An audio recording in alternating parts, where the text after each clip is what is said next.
アジアのシリコンバレー、近未来都市新鮮商売スポット、カウントダウンが幻に。最後まで見てね。鋼鉄で甲州から深センへ。近未来な都市だけど自然も豊かでとてもいい街。気づいたら公園でぼーっとくつろいでた。現在は12月の31日午前10時過ぎ、中国旅行動画その4の続編になります。現在甲州南駅にいまして、ここから深セン北駅に鋼鉄で向かいます。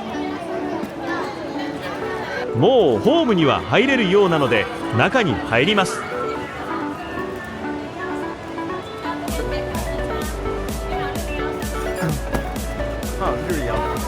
自動改札も使えそうでしたが微妙な気がしたので有人改札を使います。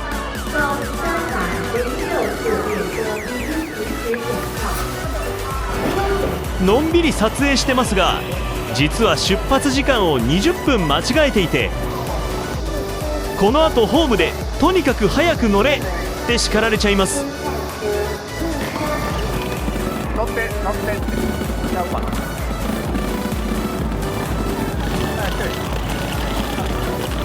この時の僕はなぜ早く乗れって言われてるのかまだ分かっておりません。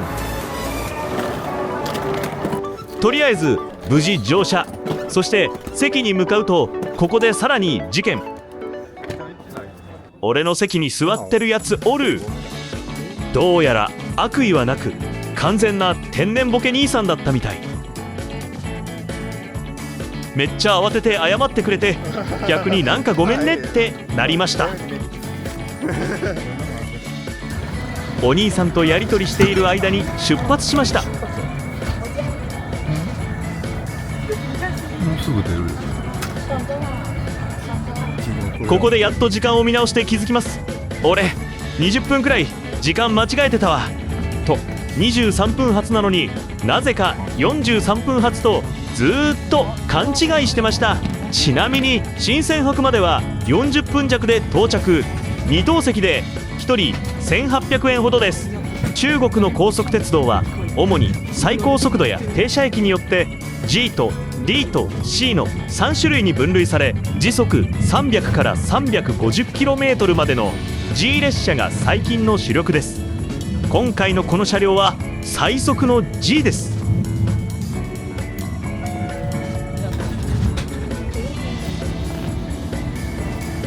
X ではよく中国の高速鉄道は揺れて乗り心地が悪く最悪なんて嘘情報が回ってきますが、どうですかこの静かさ。日本の東海道新幹線のぞみ N700S シュプリームよりも全然静かだし乗り心地良いですよ。2等席でも十分広いし、1等席をわざわざ取る必要はないと思います。新鮮北に到着しました。ほんと一瞬で着いちゃいます。鋼鉄の駅ってパッと見どこの駅も景色が同じなので到着した感が薄い。駅出口にも ID 認証があります。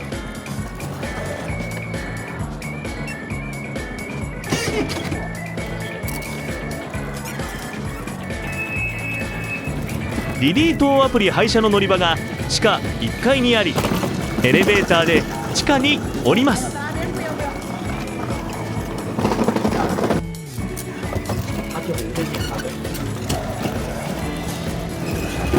レーンが9本くらいあり、運転手とのやり取りが必須になるので中国語できないと積むかも。連絡取らず探すのはほぼ不可と思った方がいいです。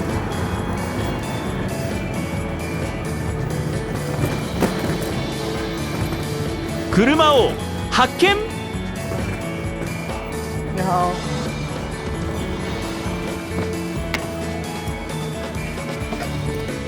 約40分ほどでホテルに到着予定。降りたところで運転手が何かを思い出す。新鮮北駅でピックアップ場所から出るのに10元かかったから払ってで WeChat で送金。こちらが今夜から2泊するホテル、深圳華強广场酒店、華強北地铁站店。和気園プラザホテル、電気屋3階のど真ん中にあります。2泊で3万2000円朝食なし。ロビーが高層部にあるタイプのホテルです。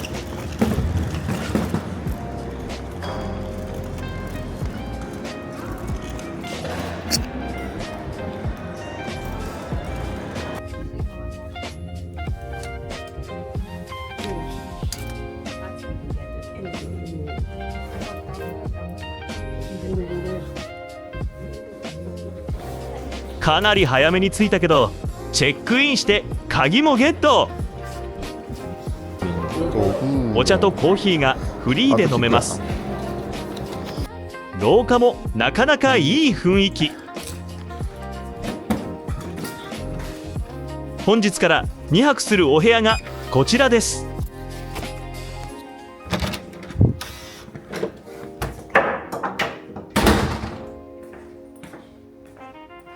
お部屋の広さも必要10分。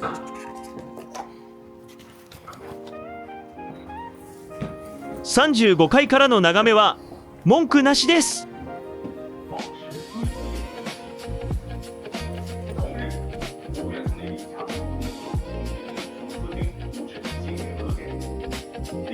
ビジネスデスクもついてる。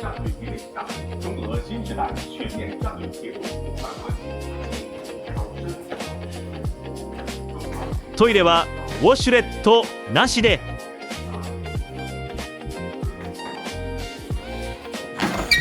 広東省はアメニティ置いてないってよくアナウンス見るけど、今回泊まったホテル全部アメニティフル装備。お風呂はバスタブなしのシャワールームのみ。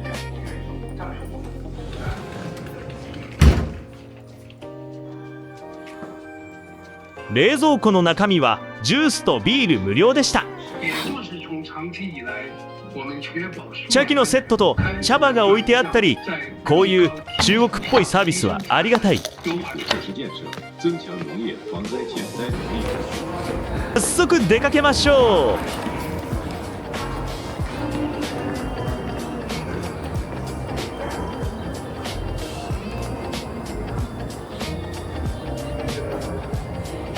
ロビーからの眺めもいいね。風電のビル群が一望できます。こちらの電子世界は明日行きたいと思います。ホテルの周りだけでガジェット系は一通り見ることができそう。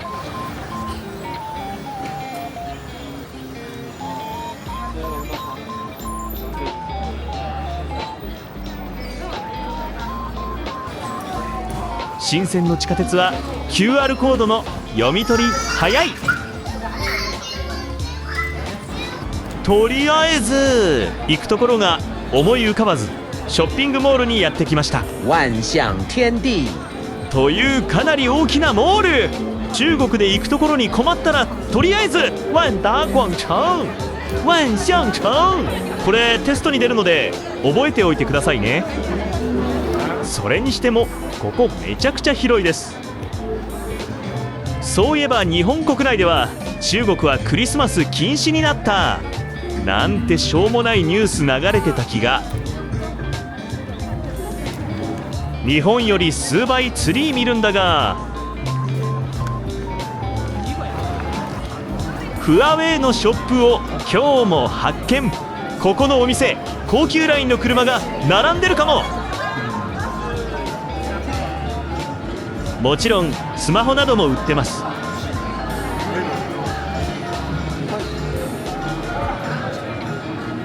日本にもマジで欲しいなこれ。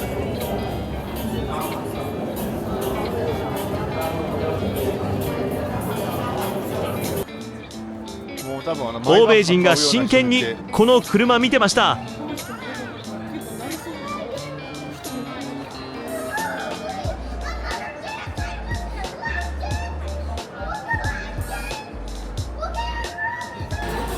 簡単にランチ済ませようとフードコートへやってきました。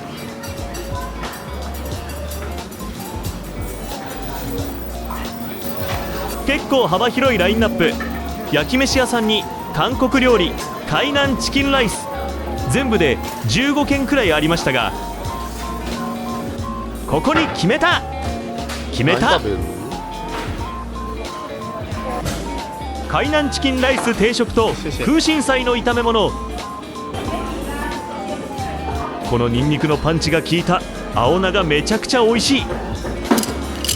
明らかに中国サイズで量多めってことでシェアします。これと同じことを日本で中国人がやると炎上するんですよね。1人1人前注文しろ、それが日本のマナーだとか、だったら入り口に書いとけよって毎回思うんですけど、日本の常識やマナーの周知もせず、なぜそのようなことが起こるかも考えず、文句だけ垂れ流してる人が多すぎて、20価格表示でぼったくるたり。最近の日本人大丈夫ですか？定食にはコーラもついてきました。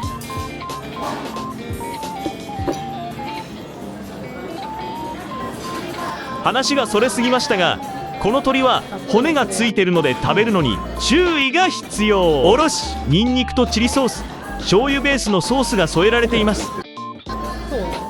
このお皿にゴロンと乗って存在感醸し出している卵、燻製卵なんですが、これ大好き。ごちそうさまでした。お会計1900円くらい。あれ意外に高い。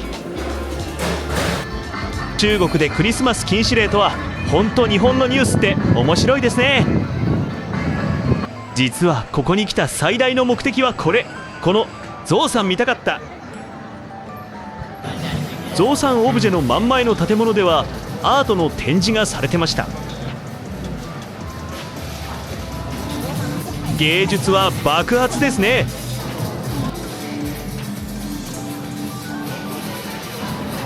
リリーで次の場所へ向かいます。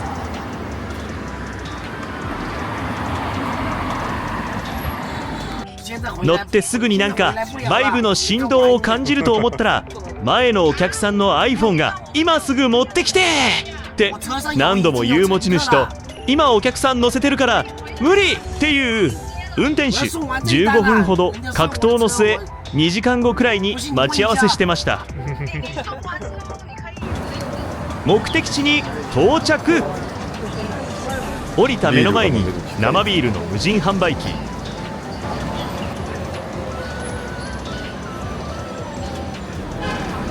やってきたのはこちら、海上世界。ビジネス、飲食、娯楽、文化、宿泊が一体となった国際的な臨海再開発エリアで、特に大型の元客船明倫がランドマークで大人気映えスポットになってます。ここまでどうやって運んだんでしょう。船内への入場はもちろん無料。何かのプロモーション。真っ赤なバラが綺麗。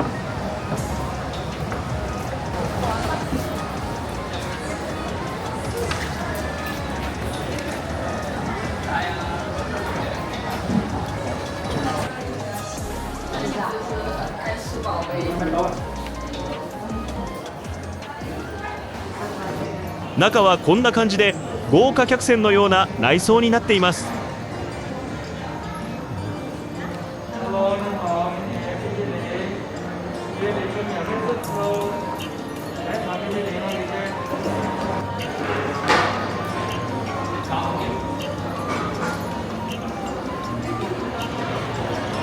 あちこちで生えたい女の子たちが必死に撮影してました。雰囲気はとても良いです。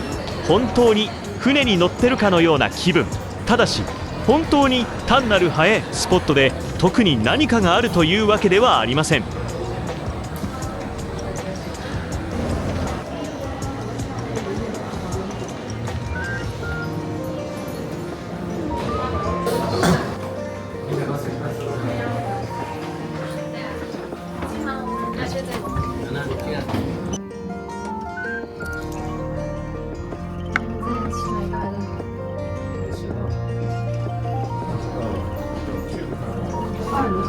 エレベーターで上に上がると良い眺め。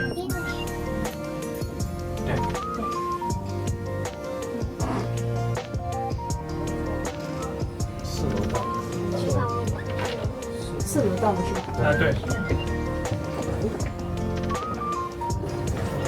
この日はなぜか6階と5階の外のデッキには出られませんでした。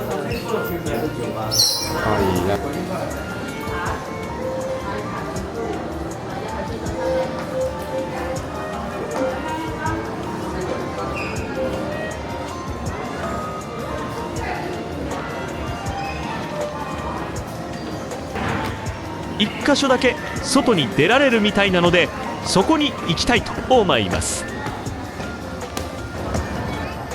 正直外に出ると魔法が解けるので出ない方がいいのかも。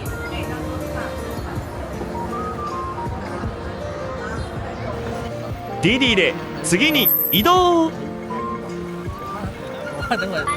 的乘客，请太建议乘客后排落座并系好安全带。现在菊花海森林送该乘客。为了保障车主和乘客的安全，请及时。やってきたのはこちら、深圳人才公園。池を挟んでみるビル群が綺麗。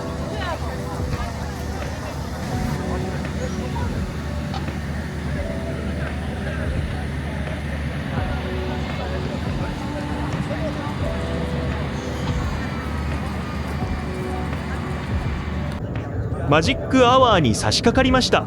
夕焼けに染まるメタリックなビル群がめっちゃくちゃ綺麗。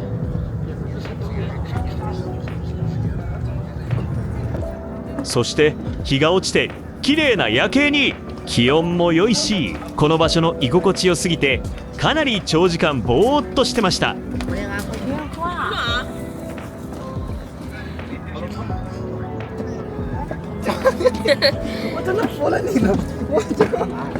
家の近所にこんな公園欲しいです。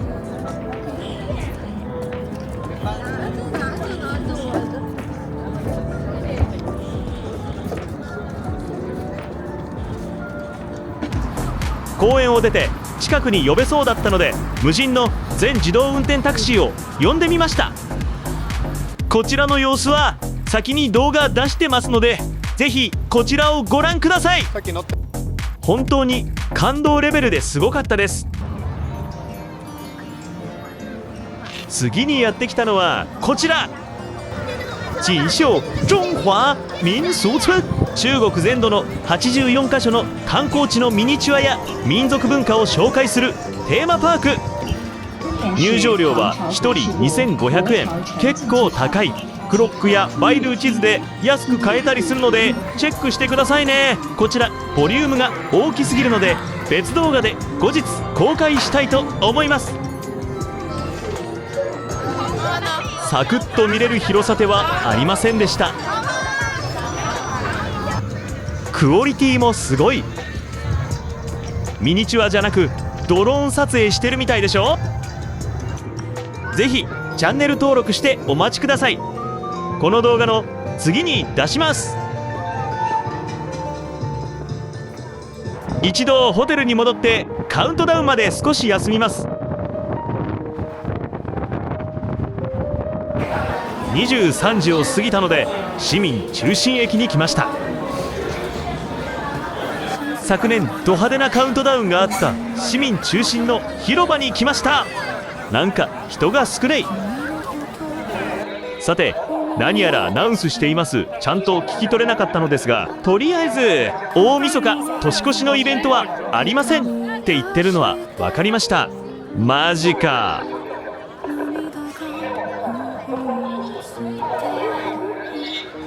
諦めてキロにこの後ホテルに着いてから見つけたのですが、普段金曜と土曜にやっている夜のライトショーを大晦日と元旦もやるらしいということで明日に来たい。チャンネル登録と高評価お願いします。動画の感想などコメントもたくさん書いてくださいね。次回の動画もお楽しみに。